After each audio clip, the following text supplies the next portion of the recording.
का दर्द का इलाज है, फिर भी तू सोचता है तेरा क्या होगा। शिक्षा तेरे पास है, हेल्थ तेरे पास है, ये इंसान की जरूरत है। दूसरी बात, वेल्थ, पैसा तेरे पास है, तेरी इंडस्ट्री में है। बिल्कुल सब कुछ तो कुंडली मार के बैठ गए, फिर टेंशन क्यों ले रहे हो? आया ना? सही है कि नहीं है? क्या मैं सही बोल रहा हूँ? फिर मजे ऐसे कि मैं बताया, मजे की बात आ गई। चलो एक बात सुना दो एक बार ना, इसलिए क्योंकि मैं फास्ट लाइफ चाहता था, मैं ग्रोइंग लाइफ चाहता था। उसके पीछे की वजह है डियर फ्रेंड, उसके पीछे की वजह यह है कि मेरा जो बर्थ हुआ है एक ऐसे परिवार में हुआ जो नॉन एजुकेटेड है। एजुकेशन के लिए एक ही रास्ता था, एक छोटा गल्ले का बिजनेस था घर पे, उसी के साथ में एक ही चीज, यार एजुकेशन है, पढ़ाई है, कहते हैं शिक्षा सभ्यता की मां है, निर्धन का धन ही विद्या है। Yes right? Yes yes.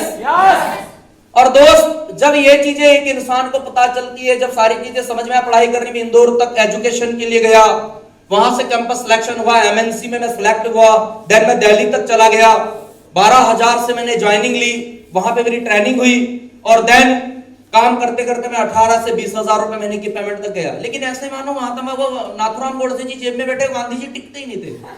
Last के वीक तक साले पैसे ही खर्च हो जाते थे। टू व्हीलर भी लेनी है तो किस्त पे लेनी, मतलब जिंदगी ऐसी मानो ईएमआई में कट रही थी। मजा नहीं आ रहा था, और जो सपने चाह रहा था दोस्त, वो सपने मेरे पूरे नहीं हो रहे थे, और जिंदगी को शौकीन मिजाज से जीने का एक अंदाज था। ऐसा ही लोगों को होगा, क्योंकि दोस्त एक बात ध्यान रखना, जिसका बचपन मजबूरी और परेशानियों में बीता हो, उसको सपनों से मोहब्बत हो ही जाती है। क्या सही बोल रहा हूं? ऐसे ही सपनों से मोहब्बत मुझे भी हो गई थी, और एक अजनबी बंदे से मेरी मुलाकात हो गई।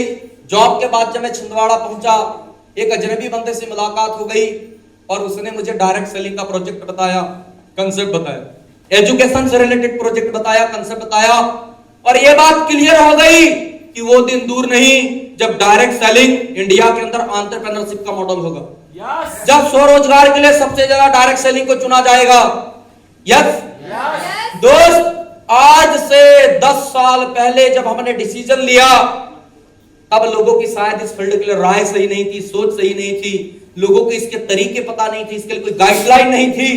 लेकिन आज 10 साल बाद आप ही नहीं, मैं अपने आप को सौभाग्यशाली समझता हूं कि आज मेरी इंडस्ट्री के ऊपर 28 दिसंबर 2021 को गाइडलाइन छोड़िए लॉ आ चुका है, और मैं लीगल इंडस्ट्री का धनी हूं। यस।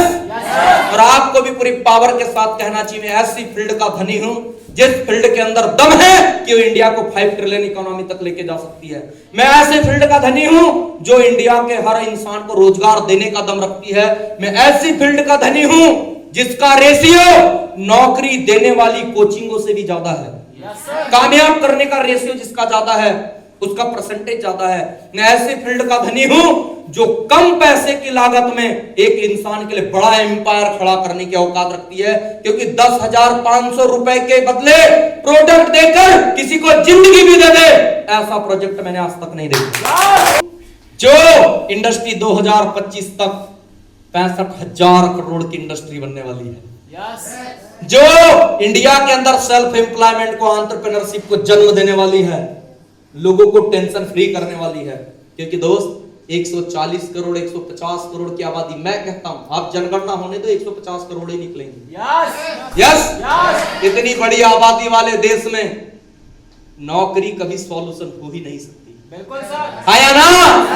क्या मैं सही कह रहा हूं? मैं आगे इस टॉपिक पे भरसक काम करने वाला, टेंशन नहीं लीजिए। और ऐसी फील्ड जब मुझे मिली, सोचिए लोग आज ये सब होने के बाद भरोसा नहीं कर पाते। हमने आज से 10 साल पहले एक अजनबी बंदे पे भरोसा किया, और इस फील्ड में एज अ करियर अपनी जॉब को क्विट करके स्टार्ट कर दिया।